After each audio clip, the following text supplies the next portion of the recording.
Hello, Kilukkam വ്ളോഗിൻ്റെ പുതിയൊരു വീഡിയോയിലേക്ക് സ്വാഗതം. ഇന്ന് നമ്മൾ ഡ്രാഗൺ ഫ്രൂട്ട് കൃഷിയെക്കുറിച്ചാണ് പറയാൻ പോകുന്നത്.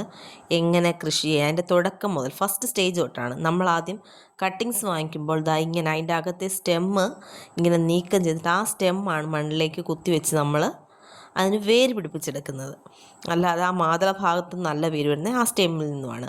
നമ്മൾ രണ്ട് രീതിയിൽ കിളിപ്പിച്ച് കാണിക്കുന്നുണ്ട്. ഒന്ന് ഇതുപോലെ ആലോവേര കട്ട് ചെയ്തതിൽ ആ സ്റ്റെമ്മിൻ്റെ ഭാഗം കുത്തിവെച്ച് നമ്മൾ വളങ്ങളൊക്കെ നിറച്ച പാക്കറ്റിലാക്കി വെക്കുന്നുണ്ട്. പിന്നെ നമുക്ക് ഈ സ്റ്റെമ്മ് കിട്ടിയാൽ ഉടൻ തന്നെ നമ്മൾ എന്ത് ചെയ്യണമെന്ന് വെച്ചാൽ സാഫ് ലൈനിയിൽ നല്ലതുപോലെ ഡിപ്പ് ചെയ്ത് വെച്ചിട്ട് ഒരു ദിവസം നമ്മൾ അതിനെ റെസ്റ്റ് ചെയ്യാനായിട്ട് വെക്കണം. അതിന് ശേഷമാണ് പിന്നീട് അടുത്ത മെത്തേഡാണ് നമ്മളിതാ അലോവേര ജെല്ലിൽ ഇങ്ങനെ കുത്തിയിട്ട് മാത്രം ചെയ്യുക എന്നുള്ളത്. അതിനു മുമ്പ് തന്നെ നമ്മൾ അതൊന്ന് കുത്തിച്ചാരി വെക്കാനായിട്ടുള്ള സ്ഥലം ഒരുക്കി വെച്ചിരിക്കണം. നമ്മൾ ജസ്റ്റ് ഇങ്ങനെ കുത്തിച്ചാരി മാത്രം വെച്ചാൽ മതി. അത്ര വലിയ രീതിയിൽ വളമോ കാര്യങ്ങളോ ഒന്നും ചെയ്യണം. നമ്മൾ ആദ്യം വളമിട്ട് ചെയ്തും വെച്ചിട്ടുണ്ട്. രണ്ട് രീതിയിലായാലും വളരും. പ്രത്യേകിച്ച് ഇങ്ങനെ ഇളക്കം തട്ടിയ മണ്ണിലേക്ക് കുത്തിവെച്ചാൽ മാത്രം മതി. ഏകദേശം ഒരു മാസം കഴിയുമ്പോൾ തന്നെ ഏകദേശം അതിൻ്റെ വേരുകൾ വന്ന് തുടങ്ങുന്നത് നമുക്ക് കാണാം. പ്രഥമ ദൃഷ്ടിയാ തന്നെ കാണാം. കാരണം ഇതിൻ്റെ വേര് മണ്ണിന് മുകളിലൂടെയാണ് വേരോട്ടം വരുന്നത്. എന്ന് പറഞ്ഞാൽ അടിയിലേക്കുള്ള വേരല്ല ഇതിന് വരുന്നത്. നമ്മളിത് പ്രത്യേകം ശ്രദ്ധിക്കേണ്ട ഒരു കാര്യം എന്ന് പറഞ്ഞു കഴിഞ്ഞാൽ ഒരുപാട് വെള്ളക്കെട്ടുള്ള സ്ഥലത്തോ അല്ലെങ്കിൽ നമ്മൾ കണ്ടിന്യൂസ് ഇതിന് വെള്ളം ഒഴിക്കുകയോ ചെയ്യാതിരിക്കുകയാണ് ചെയ്യേണ്ടത്. പിന്നീട് ഇത് ചെയ്യുന്നുണ്ടോ എന്ന് നമ്മൾ ശ്രദ്ധിച്ചോണം. എന്തെങ്കിലും ഒരു ഫംഗിസൈഡ് ഇതിലൊന്നും അടിച്ചു കൊടുക്കുന്നതൊക്കെ വളരെ നല്ലതാണ്.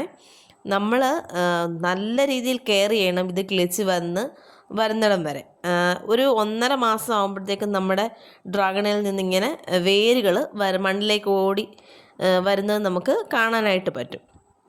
അതിനുശേഷം ഒരു 2 മാസമൊക്കെ കഴിയുമ്പോഴത്തേക്കാണ് ഇതിലേക്ക് ചെറിയ മുകുളങ്ങളായി ഇതിൻ്റെ തണ്ട് വളരാനായിട്ട് തുടങ്ങുന്നത്.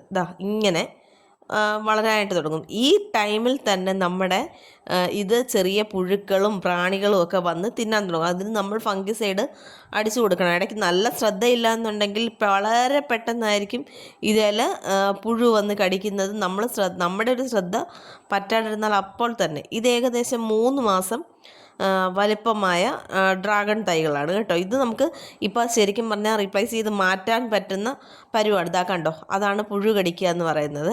ആ തണ്ടൊക്കെ നമുക്ക് പെട്ടെന്ന് കിളിച്ച് വരുന്നത് പാടാണ്. നമ്മൾ വളരെയധികം ശ്രദ്ധിക്കണം.